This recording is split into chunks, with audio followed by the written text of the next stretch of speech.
said to me, let us go into the house of the Lord, and everything I found was up-tempo. So I just went with seasonal instead, although technically that's late winter, early spring, instead of late fall, early winter. But it's a beautiful piece by John Denver from his Season Suite. Today's gospel reading is taken from the book of Matthew, chapter 24.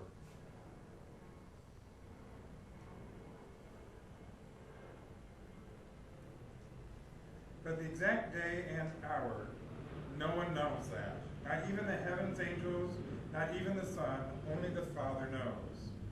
The arrival of the Son of Man will take place in times like Noah's, before the great flood. Everyone was carrying on as usual, having a good time right up to the day Noah boarded the ark. They knew nothing until the flood hit and swept them all away. The Son of Man's arrival will be like that.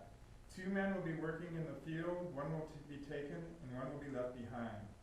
2 women will be grinding at the mill, one will be taken and one will be left behind. So stay awake, alert. You have no idea what that day your master will show up. And that ends today's reading. May God open up these words to our hearts and to our minds.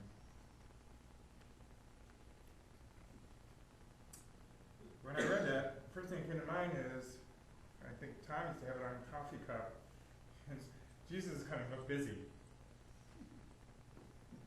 That saying in this text always seemed odd to me. I mean, the whole dire warning of be ever vigilant, be on watch, be on guard, because God, the Son of Man, may just show up and poof, one will be gone and one will be left behind, standing alone on a hill.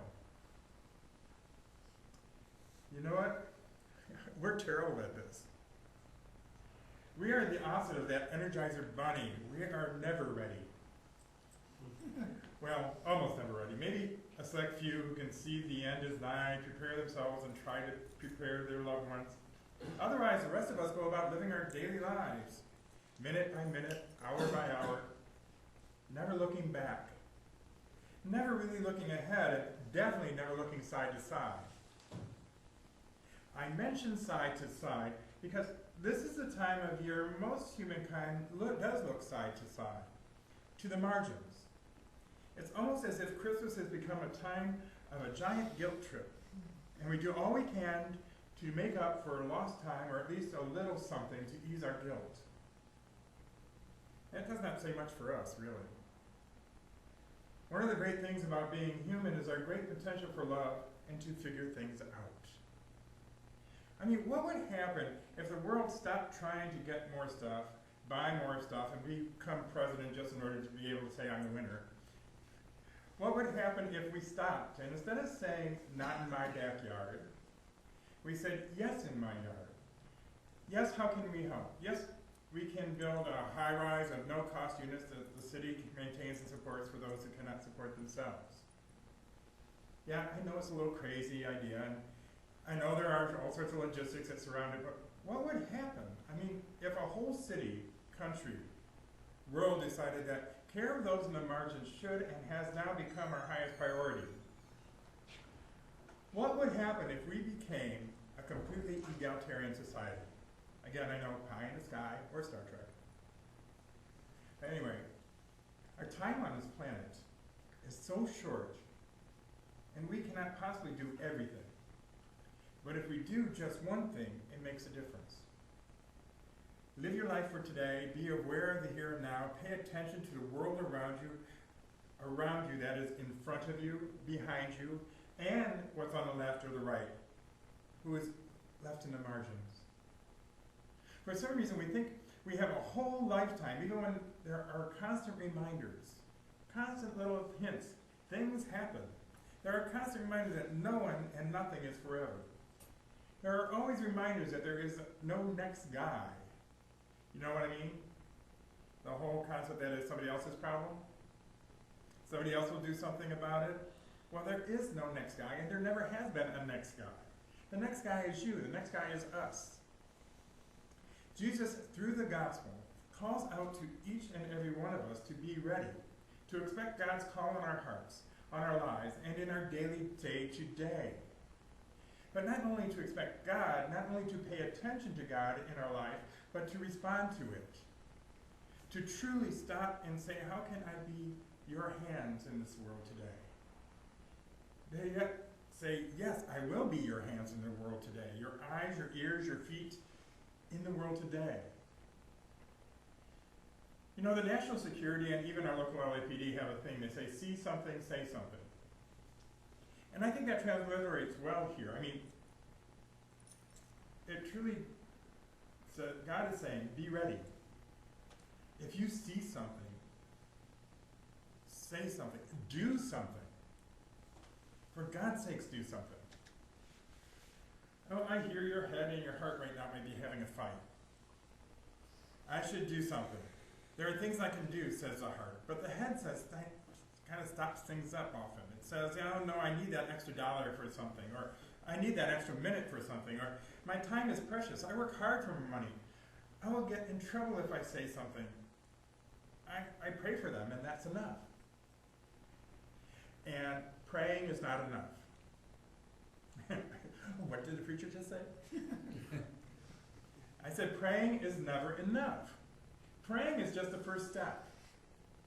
If you're called to prayer for someone, for some action, for some tragedy, that is just the first step.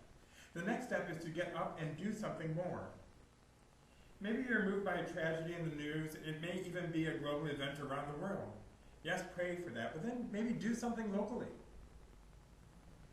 In this time, in this place where human capacity for hatred seems to be growing, it's not. It's just getting more coverage. Respond with love and action. Go through your cupboards and donate that can of peas that you're never going to throw in the pot, or that it wouldn't take you 10 minutes to buy another one. Make a donation to maybe somebody you know or heard of online who's doing the AIDS life cycle, or go to a local rally and be there to offer comfort and prayer. Don't get arrested. Go to the Global Ministries website of the United Church of Christ and see what may be able to contribute to. You do not have to money to spare.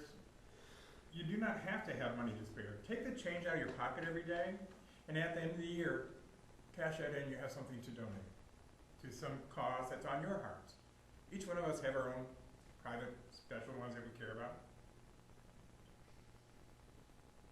Be brave volunteer with the Interfaith Food Pantry. They have times and schedules and needs on their website. And as you know, I started the Solar Empowerment Project for Tijuana AIDS Hospice down in Tijuana. And I'm happy to say that they've completed more than half the project. They're still $8,000 short. And so I'll be putting together a campaign to get that going again and sending letters out to all our local churches. And I bet by spring we can finish that project. Technically, I have no time, but technically I have no money, but I have time. And so that's something I can do. Writing letters, getting flyers out, encouraging people to do small fundraisers. We're all given by God hands, hearts, eyes, and brains, or at least a few of these things, I hope. It only takes one of these to make a small difference. In this season of Advent, I say let us become ready. Let us keep our eyes on the world around us and see where we can bring love, hope, and joy. Do not let fear and anger be your guide, but the love of God. If we allow the love of Christ in our lives to be our guide, then this will be a joyous Christmas season. If you allow the practice of your sharing your God-given gifts with others, then this will be a year of God's reign, God's kingdom here on earth. And when the time comes, and it will come, I used to have a professor who always says it's not a matter of if you're going to die, it's when. Which is really shocking to some freshmen in college, I don't know why. But when the time comes, and it will, we can look into the light of all love and say, I am ready for you, Lord. May this season, this beginning of Advent and preparation for Christmas be one of joyous participation in our communities and support of one another and those around us. Amen.